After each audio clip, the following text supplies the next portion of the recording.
Ce journal vous est offert par Orange.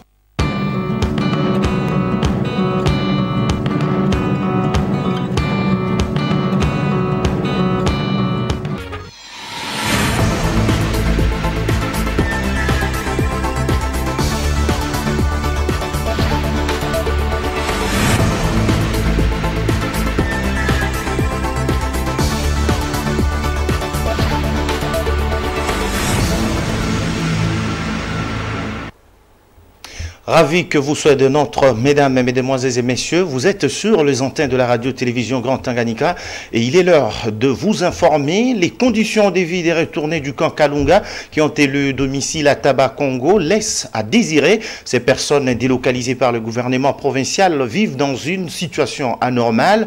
L'eau est quasiment inexistante dans leur village de retour où aucun puits de forage n'a été installé lors de leur délocalisation par les autorités et de la place. Les conditions de vie des retournés du camp Kalunga qui ont élu domicile dans l'un des villages de retour à Taba-Congo laissent à désirer. Ces personnes retournées se disent confrontées au manque criant d'eau. Aucun puits de forage n'existe dans ce village de retour qui regorge plus de 500 ménages. La qualité de cette eau puisée dans des tranchées présente de l'horreur quant à la consommation. Hatujui ni nini gouvernement inatuazia nini.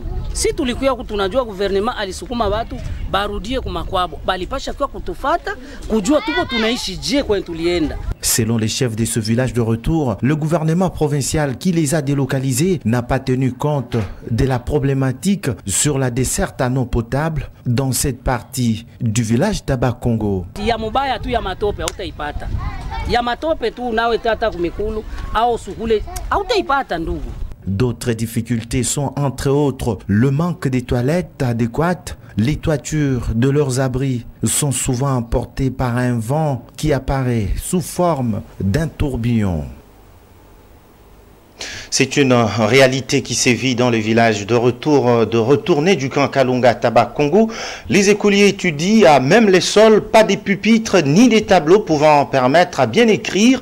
Constituée de la paille et des bâches, cette cabane comparée à une école met en doute l'apprentissage meilleur des enfants.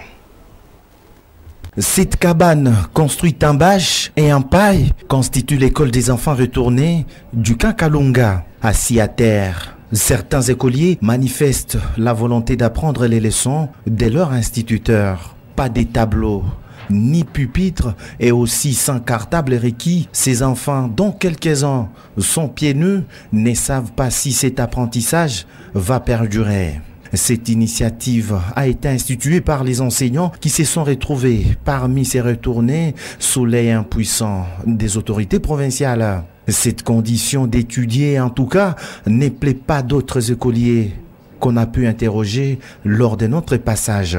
En cas d'une certaine maladie contagieuse, ces enfants seront tous touchés par cette manière de se confiner. Malgré la non-intervention du gouvernement provincial qui ne cherchait pas à rendre possible la gratuité de l'enseignement de base aux enfants, au moins les cours sont dispensés. Et puis une partie de la route qui mène vers le village Taba-Congo et où est érigé le poste de péage route demeure toujours impraticable. Les usagers de cette route trouvent difficile de circuler comme il s'y doit. Face à cette contrainte, ils créent des déviations, parfois dans des parcelles d'autrui. L'entretien à cette partie de ce tronçon routier est très sollicité pour qu'enfin éviter, j'y arrive, les pires pendant la saison pluvieuse.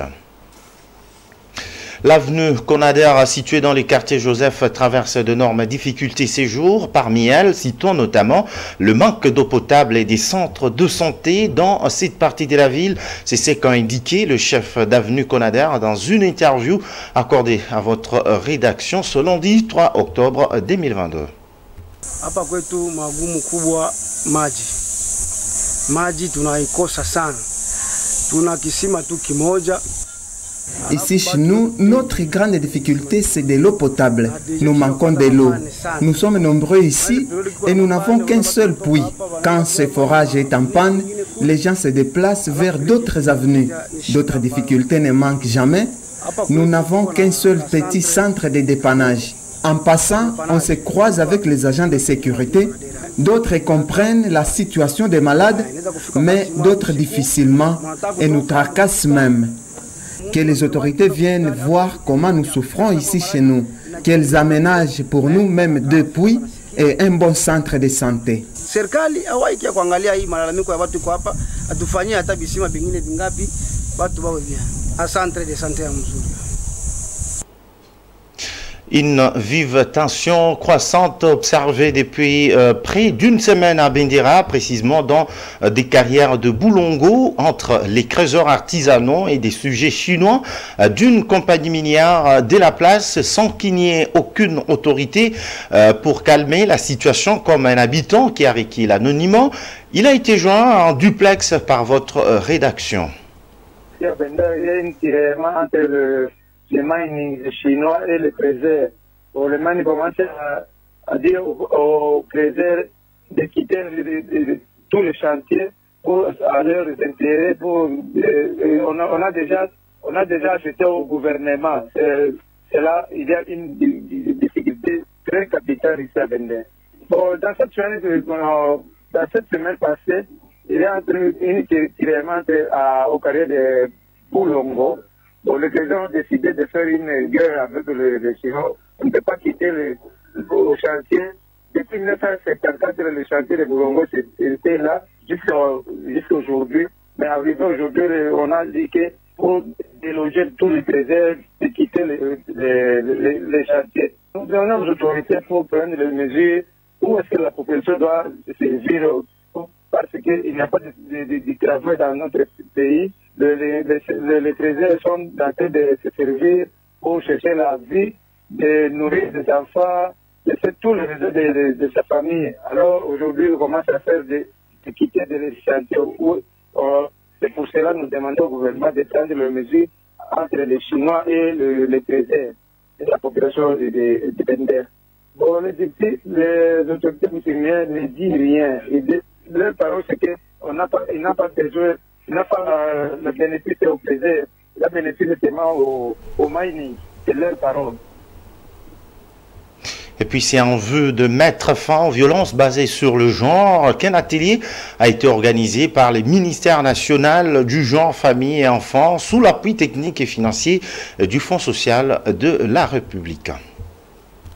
C'est sous le haut patronage du ministère national du genre, famille et enfants qu'un atelier de vulgarisation de la stratégie nationale des luttes contre les violences basées sur les genres et les lois sur les violences sexuelles en province du Tanganyika a été organisé à Kalemi, chef-lieu de la province au 6 territoires, dans la grande salle des fêtes Raïssa Paradis, sous l'appui technique et financier du Fonds social de la République, dans son projet de réponse aux violences basées sur les genres, PRVBG en sigle. Plusieurs invités de marque ont pris part à ces assises, dont la commissaire générale en charge des affaires foncières, représentant Madame la gouverneure de province, Luambandaya Ariel, qui a d'ailleurs donné les go de cet atelier. Signalons également la présence du maire de la ville de Kalemi, des différents ministres provinciaux, les chefs des différents quartiers de Kalemi, différents leaders venant des 6 territoires de la province du Tanganyika, ainsi qu'une délégation du ministère national du genre, famille et enfants, venue de Kinshasa. Prenant la parole, la commissaire générale, ayant dans ses attributions les affaires foncières, représentant Madame le gouverneur, Luambandaya Ariel,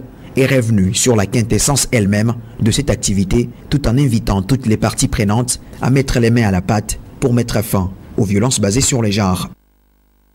Malgré la mobilisation du gouvernement et des différents acteurs autour de la stratégie, le résultat de la lutte contre le VGB sont restés largement insuffisants.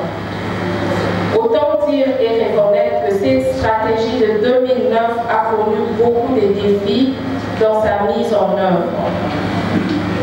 Et cela a motivé sa révision qui a été adoptée en Conseil de ministres le 5 juin 2021, présidé personnellement par son Excellence Félix Antoine Tshisekedi Tshilombo, président de la République. En ma qualité de la représentante de l'autorité provinciale, à travers son ministère de genre, famille et enfants, avec la BIFEM, sa structure spécialisée du ministère femme et à la jeune fille. Je vous rassure que le gouvernement provincial procédera à la vulgarisation de la SNVDG révisée dans la province du Tanganyika avec l'appui du Fonds social de la République démocratique du Congo. Je clôture mon allocution en invitant tous les acteurs étatiques, de la société civile et le partenaires techniques et financiers qui nous accompagnent tout le jour de mettre la main à la pâte afin de combattre ces flots de violence basés sur le genre qui ternit l'image de la femme au niveau de la République. Appropriez-vous de cette stratégie pour une meilleure synergie dans les actions entreprises par les uns et les autres. Et puis, en matière de santé, la réapparition de choléra dans la zone de santé des Nyemba devient de plus en plus inquiétante, à en croire Dr Nadège, médecin, chef de zone de Nyemba. 17 cas ont déjà été répertoriés dans sa zone, mais jusqu'à j'arrive aucun décès. Effectivement, nous avons constaté que depuis la semaine 36 jusqu'à la semaine 38, vraiment une ascendance des cas. Donc, nous avons quitté de 8 cas à la semaine 36, 10 cas à la semaine 37 et 17 cas à la semaine 38. Donc, nous voyons vraiment une ascendance des cas de choléra en cette période.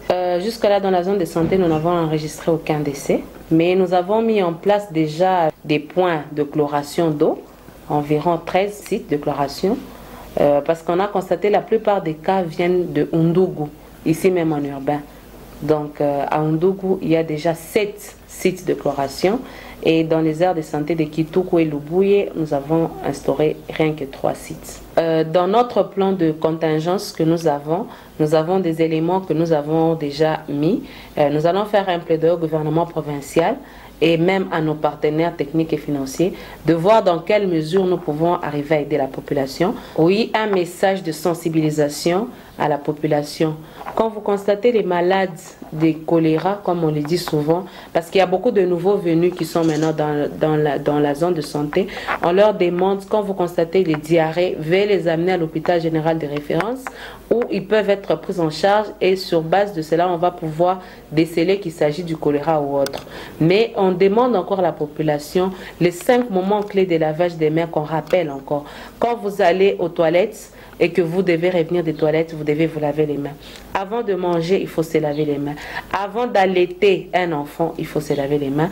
Quand on change son enfant, il faut se laver les mains. Quand vous avez salué quelqu'un, après, il faut toujours se laver les mains. On insiste vraiment sur ces temps forts pour éviter le choléra. Les vice-gouverneurs honoraires Alibine Omarissim Kinje, au cadre du PPRD, poursuit sa tournée dans différentes églises de Kalemi.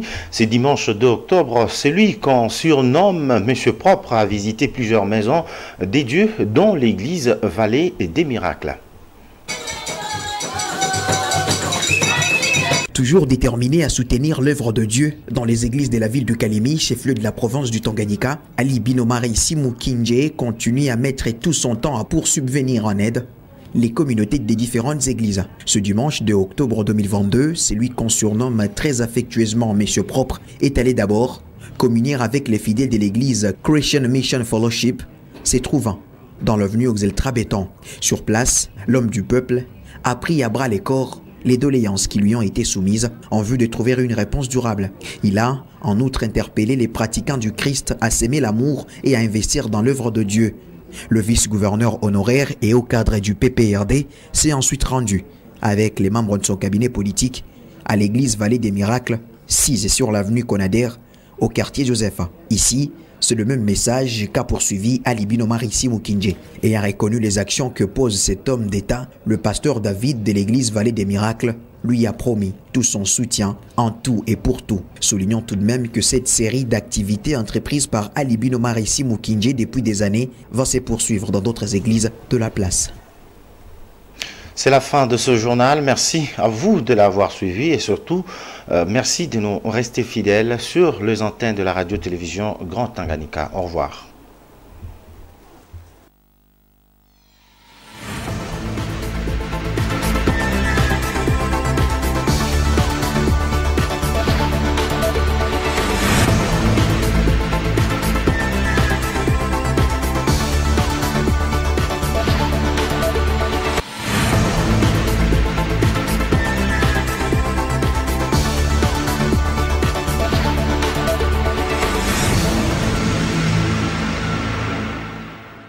Ce journal vous a été offert par Orange.